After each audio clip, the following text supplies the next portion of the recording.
Hey there, everyone. My name is Samuel Johnson, and I like superheroes. Hard to tell, wasn't it? Now, on the off chance that you have no idea who the hell I am, allow me to explain. I am a very low-grade YouTuber who, for the last several years, has made it his shtick to do a series of vlogs focusing on various television shows and franchises that I myself enjoyed. How the vlogs typically work are that I just sit down on my ass, watch an entry into whatever series or franchise that I am currently looking at, and then once I'm done, I just sit on my ass and record my thoughts on it. There are no scripts. I take notes selectively, and there's almost zero prep time, and I get constantly interrupted by dogs. So, yeah, these are very much unprofessional, and typically they go up around Friday. But pretty much most of the stuff I've looked at has usually had some common themes. They've usually been cartoons, or they've been superhero related, or they're just something that I wanted to do. But two of those things that I've looked at, well, they're Marvel related. Specifically, those vlogs are mostly focused on the MCU and a short-lived Spider-Man cartoon on MTV. Now, the thing is, I love Spider-Man. He is hands down one of my favorite superheroes of all time. I love the thwip-thwips he does. I love his costume. I love his gimmick. I love his backstory. I love his personality. I love the stories he tells. I love his rogues gallery. I just think, hands down, he's one of my favorite superheroes. That doesn't mean everything he does is perfect. There are definitely some stinkers with Spidey's name on it. One more day. Sorry. Got a bit of a cough there. But that does not mean that Spider-Man is not... Did not just... That doesn't mean I don't... that doesn't mean I suddenly hate Spider-Man. That just means that not everything he does is gold. And case in point, I'm also a sucker for alternate universes. I love the idea of the lives that we live branching off into different going off into different pathways based on different decisions we could have made. That across the infinitude of time and space, there exist realities that exist on aside right next to, or pretty much that are juxtaposed to our own, that focus on that pretty much where every decision we could have made did happen, or any situation that we could live in is where we're living. And so it just fascinates me because I like seeing how these things occur, how they develop, how characters that you know are changed by existing in a different environment, or are changed because they made a different decision along the line, or they end up or they have to face the consequence of someone else's altered decision. It's so intriguing to me, and I can't get enough of it. So whenever a story focuses on parallel universe and so forth, I'm all for it. That doesn't mean, again, that it can't be confusing. That because when you jump around from universe to universe, it can be hard to keep track of what's going on and where, especially when so many things are in common. And there are plenty of stories where it does get confusing. But the idea of having multiple versions of a character meeting up and coexisting and interacting, that tickles my funny bone like you would not believe, which brings me back to Spider-Man, specifically this game, Spider-Man Shattered Dimensions, which was released, I think, in 2010? I should probably look at... Yeah, it was released in 2010, about almost 2 decades ago. God, I feel old. And the basic premise of the game, if you can't tell by the cover, is that it involved Spider-Man working alongside 3 different versions of himself from parallel universes to stop a multiversal crisis. It was a game that, when I heard the premise, I was hooked. I thought this sounded awesome. Multiple versions of Spider-Man all coexisting, helping each other out, and actually seeing the differences between their realities as they have to work together across time and space in order to save all of reality. I loved that. I thought it was great. And so, of course, I wanted to get this game. Now, admittedly, I had to wait a few years before I actually got it because I didn't own a PS3 when it came out.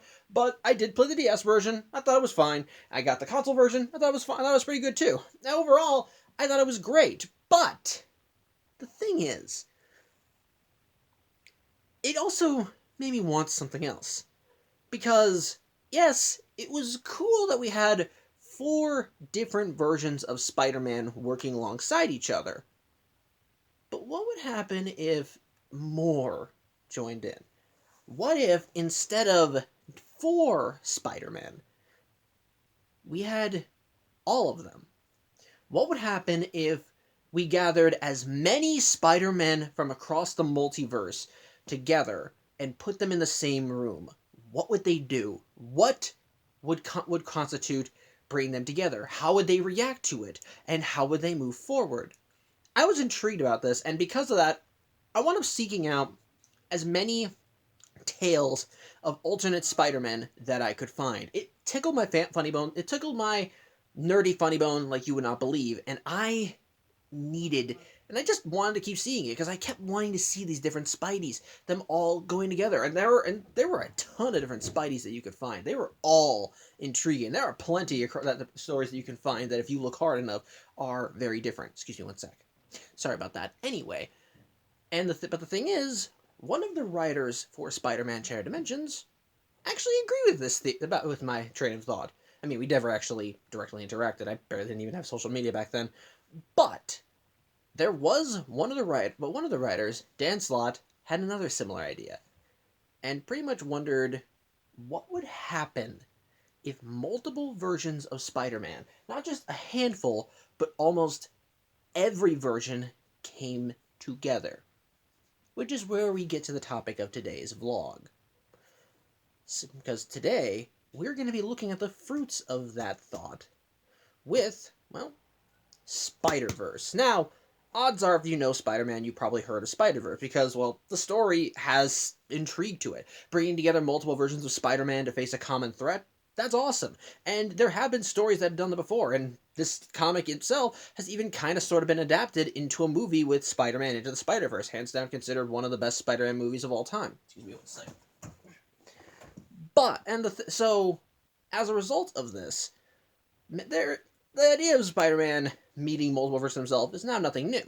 But when this story first was announced, I was intrigued. I had to see it. I wanted to see it.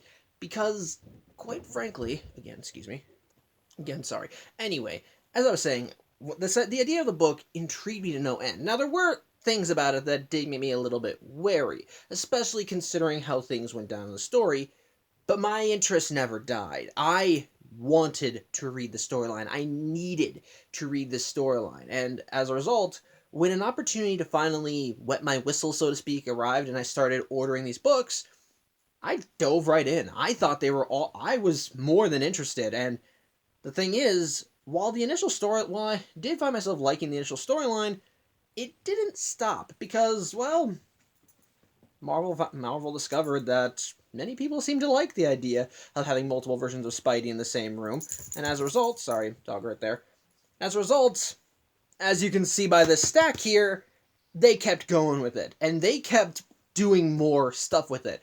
Follow-up storylines, sequels, spin-offs, just various things that tied into Spider-Verse in some way, shape, or form. And every time I heard something announced about it, I wanted it. I pre-ordered that shit, and I added it to my collection, just having it grow more and more, to the point where anytime I see something new, I have to have it. Does not matter what the quality of it is, I have to have it.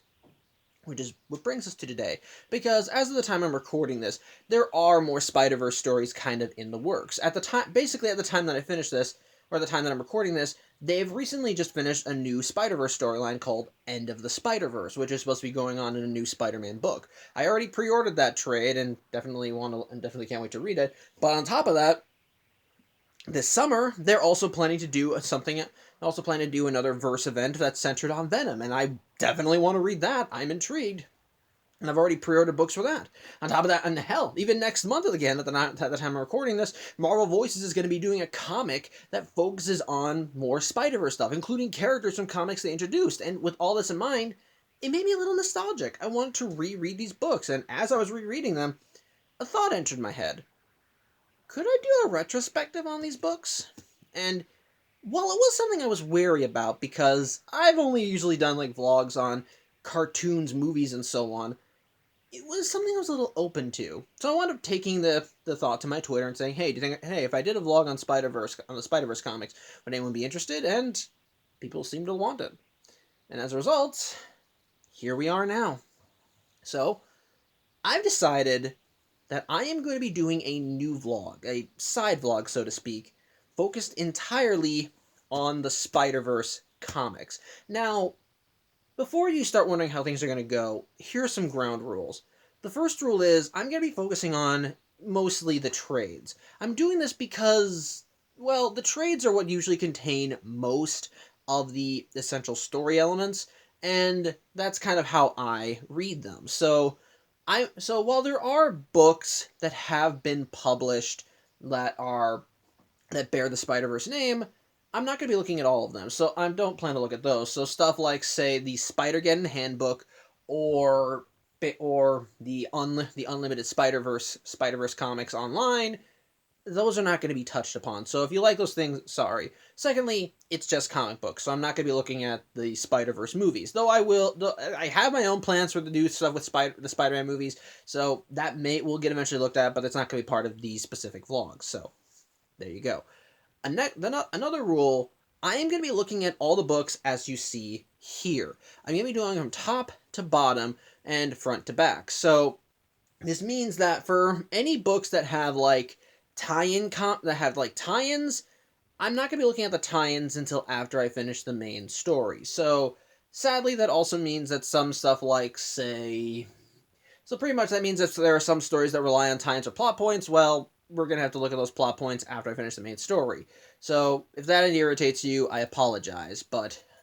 And finally, I'm going to be looking at these comics on an issue-by-issue basis. There are going to be storylines that... So pretty much... Yeah, sorry, I'm getting sidetracked. The dog is over there being weird. Excuse me one sec. Actually, forget it. So pretty much...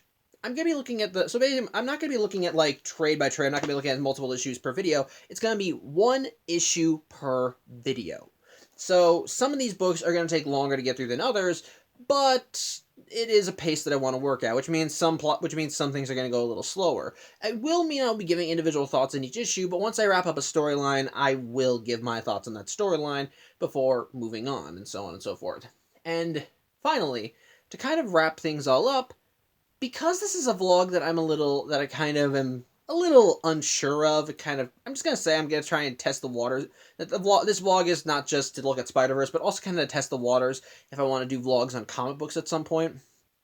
I'm going to be doing this vlog instead of once a week. It's going to be multiple times a week. So our videos are going to come out every Tuesday, Thursday, and Saturday. I'm mostly doing this because I do also want to keep up with going with my regular vlog, which is still going to be every Friday. And then, of course, I do have my seasonal vlogs, and I don't want this to cross over with that, or any other side vlogs that I do that happen to fall on another day. Whatever.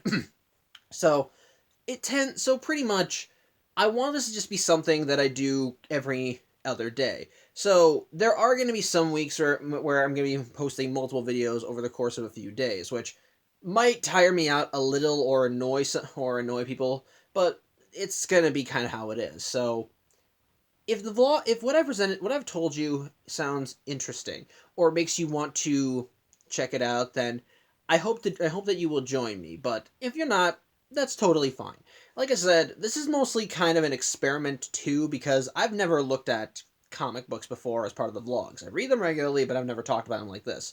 But I do hope that if you choose to stay, that you and I will have a great journey as we dive headfirst into the Spider-Verse with, well, the Spider-Verse Retrospectives. And, well, to start things off, we're going to be looking at the lead-in miniseries to Spider-Verse with, well, The Amazing Spider-Man, Edge of Spider-Verse. So, I hope to see you there, and, yeah, I hope you enjoy your time. I hope you enjoy your time with me, so, yeah. That's about it. Take care.